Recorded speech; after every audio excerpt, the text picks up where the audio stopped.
Okay, let's see. I'm trying this thing out again. So hopefully it's working. And I'm just going to do this another test here because there's really no telling when it comes to. Okay, let's see. I'm trying this thing out again. So hopefully it's working. And I'm just going to. I think it's working. All right, so a couple of things to warn you about. We've been waiting all day on this thing, so it is a bit of a it's a bit of a thing because I am a stay-at-home dad and I do this stuff as well. And this is my first live broadcast like this, and with something so consequential. I mean, I'm 43 years old, and I remember, just growing up with the JFK. I was born in 81, so uh, you just go through the whole deal where you're a gullible kid and you just believe everything. And then you get older, and I'm sure it was stuff like 9/11. When that happened, I think it changed. Funnily enough, my older brother, who's, I don't know what he is anymore, but he used to be very liberal. He's the one who, got me into learning all sorts of stuff that's incredibly pertinent now. The Century of the Self was a really good BBC documentary series that had to do with Edward Bernays and everything else. While I'm chatting about this, I'm just going to go ahead and double check and see where we're at. If got any updates. There are. Just going to wait for this bad boy to load. Ooh. What's happening here?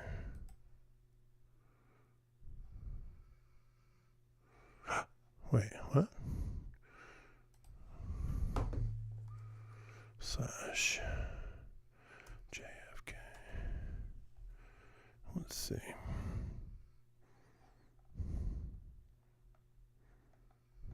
Nothing there. Come back over here and check this out.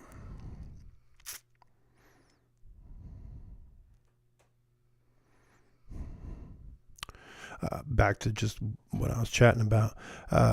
Just my experience with the JFK thing. I think as soon as you become an adult and you start looking at any of this stuff, you're like, well, what I'm looking at does not make any sense. And then so you kind of just sigh and shrug it off because it's like, who wants to believe that? But also, you kind of believe that, right? Because it's just what it is.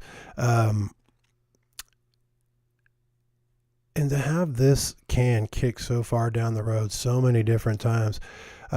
It was a book that I read, The Devil's Chessboard, I think is what it's called. Incredible book, very depressing. But wow, if you want to understand sort of like how the CIA began, kind of reminded me of that movie, The Good Shepherd, a little bit, but the Dulles brothers, the one with Secretary of State, it's who the airport was named after, and then his brother who ran the CIA before it was even the CIA. I guess he was like the inaugural CIA director. But man, you just talk about these people that are just so evil. They're just so power hungry, and they're just like flaccid,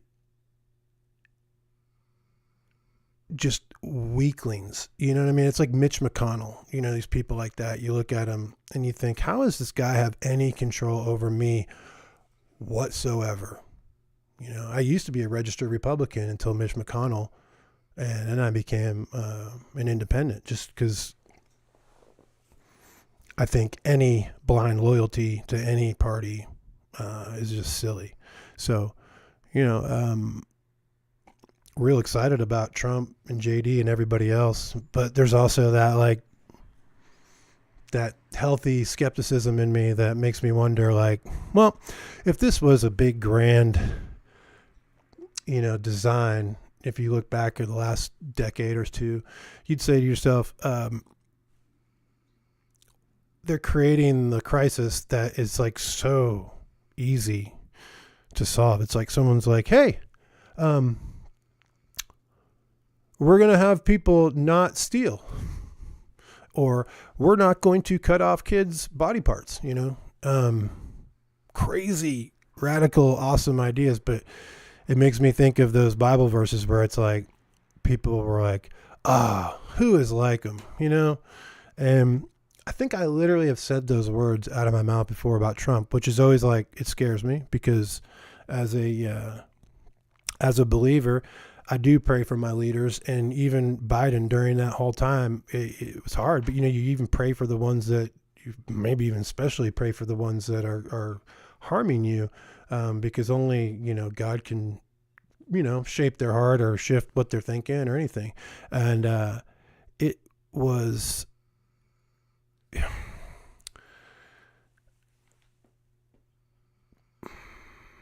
well, I guess I'm just saying it's, all right. When I look back at the Old Testament and things like that, and they talk about how, or like the El Salvador guy, Bukele, I think. Anyway, when they talk about how they just like, hey, we're going to start our government meeting, and it's like our economic meeting or anything, it's like, hey, let's just start this off and ask God for guidance. I'm like, okay, that sounds like wisdom to me. And also, every story that's ever existed regarding that sort of thing, it's always turned out well for those who start that way and, you know, respectfully put themselves before that will and that power, and then let them be guided. And so it's like, when you don't, well, you see what happened. Let's see if we get anything happening over here. I mean, it is 4:30 Eastern time. So you'd think that we're going to have something here at least in the next half hour, but man, this has been all day. So back to some of the things I want to warn you about. This stream might be a little bit like we might be intimate and homey, okay? Because we're literally saying in the one like living room area my family has to dwell in, and I'm pretty much taking up everything. So my wife has not gotten home yet. She hasn't even left work yet. Let me see what she's doing. And my daughter is sleeping. Well, I did hear her rustling from her nap, so she'll probably be getting up pretty soon. So when that happens, I might have to get up, and you know, you might hear some little kid stuff here and there, but she is accustomed to me working with Grok. And let's just go over here to Grok for a minute and see what's happening. If anybody's unfamiliar with Grok, if you have an X account, or if you have especially if you have an iPhone, you have like all the features available to you from Grok 3, which is the newest iteration. And I signed up for SuperGrok a while back because we do a lot. And man, let me just take a minute to tell you, I've always been sort of like fascinated with the idea of these chatbots or any kind of large language model and what could be done with that creative